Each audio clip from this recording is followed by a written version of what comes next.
ఓం మహాగణపతే నమః. 2026వ సంవత్సరము అంటే 2026 జనవరి నుంచి డిసెంబర్ వరకు నూతన ఆంగ్ల సంవత్సరంలో ద్వాదశ రాశుల వారికి ఎలాంటి ఫలితాలు కలుగుతున్నాయో చూద్దాము.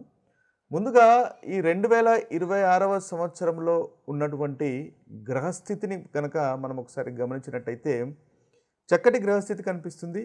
ముఖ్యంగా మనకి గురువు మనము ఏదైతే సంవత్సరం పొడుగున ఫలితాలను చూస్తున్నాం కాబట్టి దీర్ఘకాలికంగా మనకు సంచారం చేసేటటువంటి గ్రహాలను కనుక చూసినట్టయితే గురువు, శని, రాహువు, కేతువు ఈ 4 గ్రహాల యొక్క సంచారాన్ని మనం పరిగణలోకి తీసుకొని ఈ ఫలితాలు ఏ విధంగా ఉంటాయి ఈ సంవత్సరము ప్రతి రాశి వారికి అనేది చూద్దాము.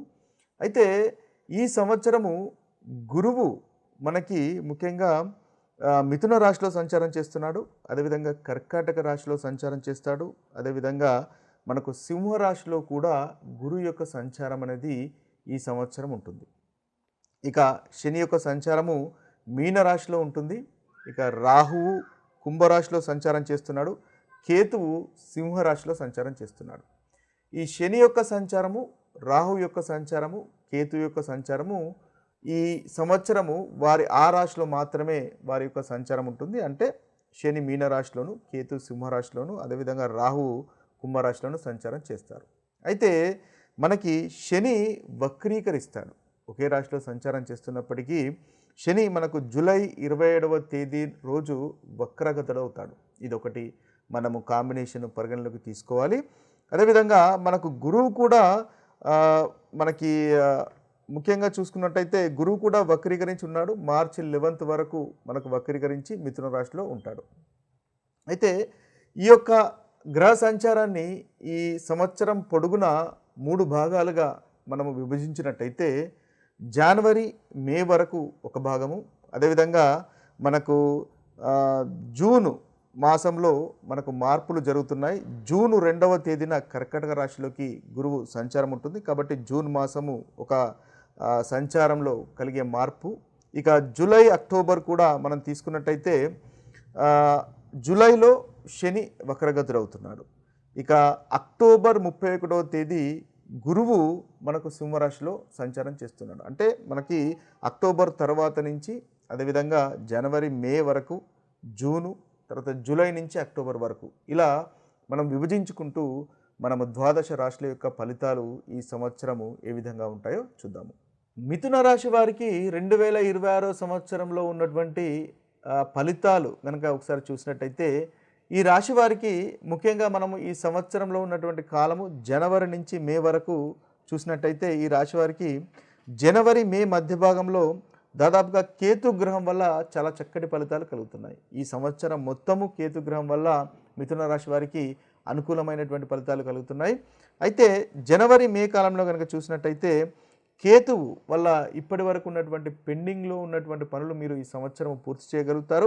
అదేవిధంగా విద్యార్థులకు కూడా చాలా చక్కటి మంచి సమయంగా చెప్పవచ్చు. విద్యార్థులు కూడా మంచి ఎక్సెల్ అవుతారు. చదువులో మంచి ప్రతిభను కనబరిచేటటువంటి అవకాశము మనకు మిథున రాశి వారికి ఈ సంవత్సరము గోచరిస్తుంది.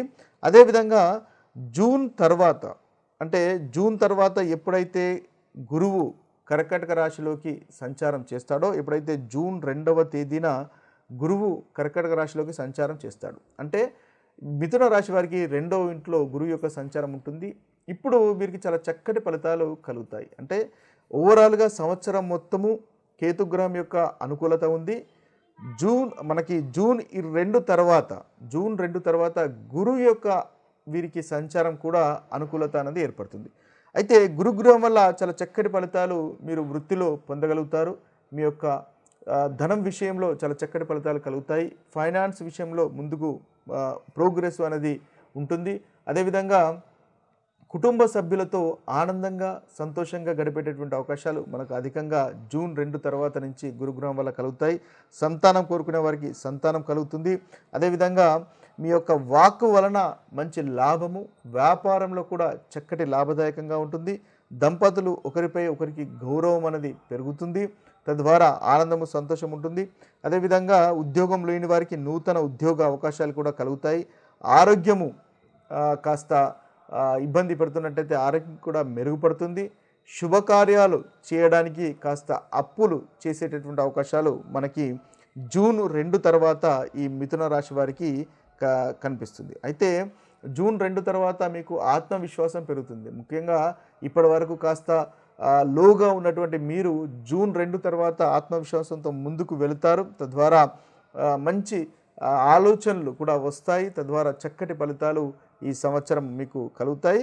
ముఖ్యంగా జూన్ నుంచి దాదాపు వీరికి అక్టోబర్ 31 వరకు గురుగ్రహం యొక్క అనుకూలత అనేది వీరికి కనిపిస్తుంది అని మనం చెప్పవచ్చు.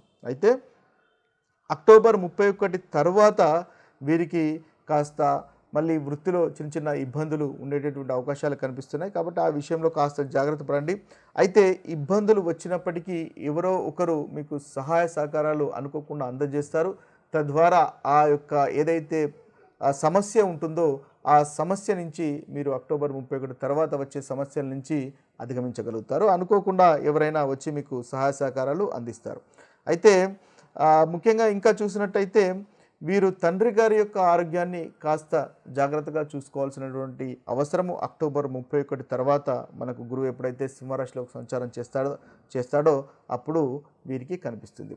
ఓవరాల్గా చూసినట్టయితే జూలై 27 తర్వాత కూడా శని వక్రీకరిస్తాడు. కాబట్టి జూలై 27 తర్వాత కూడా శని గ్రహం వల్ల మీకు చాలా చక్కటి ఫలితాలు కలుగుతాయి.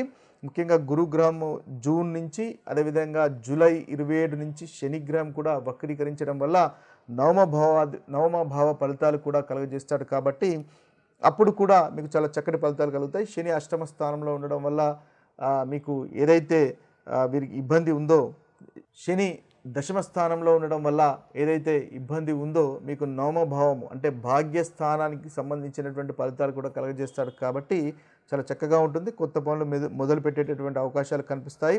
అప్పులు ఉంటే అప్పులు తీర్చివేసేటటువంటి అవకాశాలు కూడా మనకు కనిపిస్తాయి. ఓవరాల్గా చూసినట్టయితే కేతు గ్రహము మిథున రాశి వారికి చాలా చక్కటి ఫలితాలు కలుగజేస్తున్నాడు. అదేవిధంగా శని 27 నుంచి జూలై 27 నుంచి అనుకూలంగా ఉంటాడు.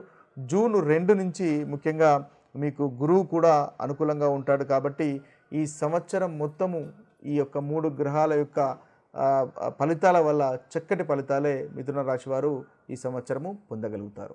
అయితే మనము ఈ రాశుల అన్నిటికీ ఈ యొక్క గ్రహాల యొక్క సంచారాన్ని ఆధారంగా చేసుకొని మనకు కలుగుతున్నటువంటి ప్రతికూలమైనటువంటి ఫలితాలు అధిగమించడానికి, మనకు కలుగుతున్నటువంటి చెడు ఫలితాలను పోగొట్టుకొని మంచి ఫలితాలను ఇంకా ఇంక్రీజ్ చేసుకోవడానికి పరిహారాలను కనుక చూసినట్టయితే మనం ముఖ్యంగా మేషరాశి, ధనస్సు రాశి, కన్యారాశి, మేషరాశి, ధనస్సు రాశి, కన్యారాశి ఈ 3 రాశులకు ఈ సంవత్సరము కేతు గ్రహము అంతగా అనుకూలంగా లేడు. కాబట్టి ఈ 3 రాశుల వారు కేతు గ్రహానికి సంబంధించినటువంటి పరిహారాలు చేసుకున్నట్టయితే మీకు చాలా చక్కటి ఫలితాలు కలుగుతాయి. ముఖ్యంగా కేతు గ్రహం అంటే కేతు యొక్క మంత్రాన్ని మీరు ప్రతిరోజు పఠించవచ్చు. ఓం క్యం కేతవాయ నమః అనేటటువంటి మంత్రాన్ని మీరు 108 సార్లు పఠించవచ్చు. లేదా ఓం శ్రాం శ్రీం శ్రౌం సహ కేతవాయ నమః అనేటటువంటి మంత్రాన్ని కూడా మీరు బీజ మంత్రాన్ని 108 సార్లు పఠించినట్టయితే చాలా చక్కటి ఫలితాలు మీకు కలుగుతాయి.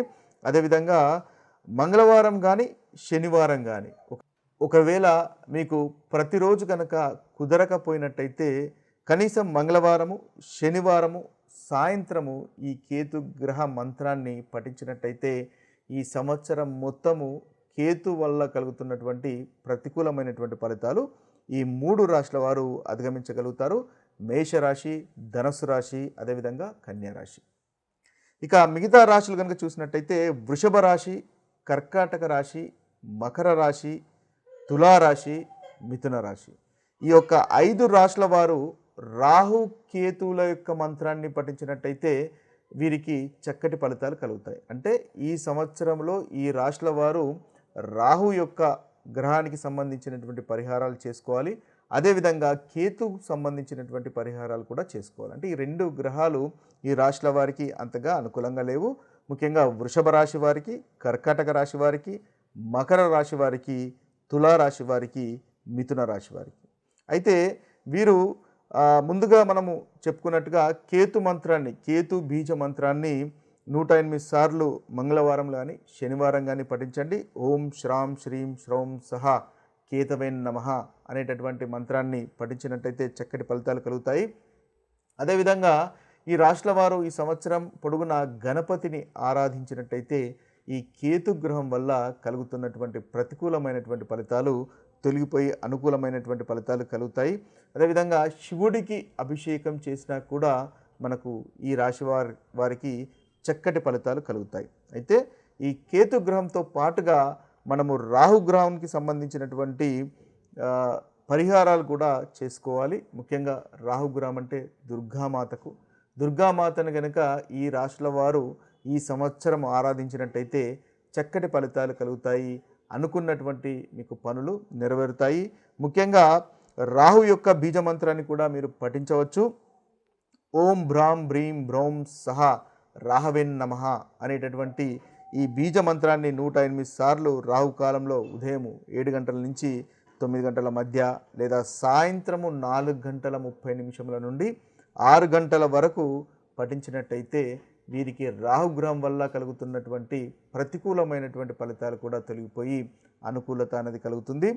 ముఖ్యంగా నాగదేవతకు సంబంధించినటువంటి పూజలు కానీ చేసుకున్నట్టయితే మీకు ఈ రాహుగ్రహం వల్ల కలుగుతున్నటువంటి దుష్ఫలితాలు ఏదైతే ఉన్నాయో రాహు కేతు వల్ల కలుగుతున్నటువంటి దుష్ఫలితాలు తొలగిపోతాయి. అంతేకాకుండా శివునికి కూడా మీరు ఈ సంవత్సరం పొడుగున ఈ రాశుల వారు శివునికి సంబంధించినటువంటి పూజలు కనుక చేసుకున్నట్టయితే చక్కటి పరిహారాలుగా ఉపయోగపడతాయి. ఏదైతే ప్రతికూలమైనటువంటి ఫలితాలు ఉన్నాయో ఆ ప్రతికూలమైనటువంటి ఫలితాలు తొలగిపోతాయి. ఇక మనం చూసినట్టయితే సింహరాశి, వృశ్చిక రాశి, కుంభరాశి, మీనరాశి ఈ మిగిలిన 4 రాశులు సింహరాశి, వృశ్చిక రాశి, అదేవిధంగా కుంభరాశి, మీనరాశి ఈ 4 రాశుల వారు మాత్రము రాహువు, కేతువు, శని ఈ 3 గ్రహాల యొక్క పరిహారాలు చేసుకోవాల్సినటువంటి అవసరం ఉంటుంది. అంటే ఈ సంవత్సరం పొడుగున మీకు ఈ 3 గ్రహాలు దాదాపుగా అంతగా అనుకూలంగా లేవు. కాబట్టి ఈ ప్రతికూలమైనటువంటి ఫలితాలు తొలగిపోయి అనుకూలమైనటువంటి ఫలితాలు కలగడానికి ఈ 3 గ్రహాల యొక్క పరిహారాలు అనేది చేసుకోవడం ఉత్తమము. మనం ముందుగా చెప్పుకున్నట్టుగా ఈ రాహు పరిహారాలు, అదేవిధంగా రాహు బీజ మంత్రాలు, అదేవిధంగా కేతు బీజ మంత్రాలను పఠించండి. వాటితో పాటుగా శనికి సంబంధించినటువంటి పరిహారాలు కూడా చేసుకోవడము ఈ రాశుల వారికి అనుకూలంగా ఉంటుంది. ముఖ్యంగా శనీశ్వరుణ్ణి ఆరాధించండి ప్రతి శనివారము. తద్వారా చక్కటి ఫలితాలు ఈ 4 రాశుల వారికి కలుగుతాయి. ముఖ్యంగా ఓం శనిశ్చరాయ నమః, ఓం శం శనిశ్చరాయ నమః అనేటటువంటి మంత్రాన్ని మీకు వీలైన సార్లు మీరు జపించుకున్నట్టయితే ఈ 4 రాశుల వారికి పరిహారంగా ఉంటుంది. అదేవిధంగా నవగ్రహ శాంతి హోమాలు కూడా చేసుకోవడం వల్ల చక్కటి ఫలితాలు ఈ రాశుల వారికి కలుగుతాయి. శనిదేవునికి నల్లని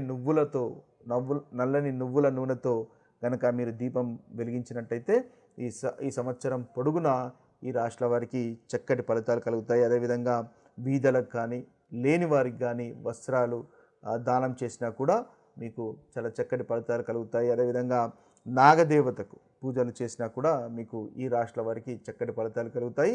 ఏదైతే ప్రతికూలమైనటువంటి ఫలితాలు ఉన్నాయో ఆ ప్రతికూలమైనటువంటి ఫలితాలు తొలగిపోతాయి. ఇవి స్థూలంగా మనకు 12 రాశుల వారికి ఉన్నటువంటి పరిహారాలు, ఈ సంవత్సరం చేసుకోవాల్సినటువంటి పరిహారాలు. మరొక వీడియోలో మరొక రాశి ఫలితాలతో కలుద్దాము. అంతవరకు సెలవు. సర్వే జన సుఖినో భవంతు. సర్వే సుజన సుఖినో భవంతు. నమస్తే.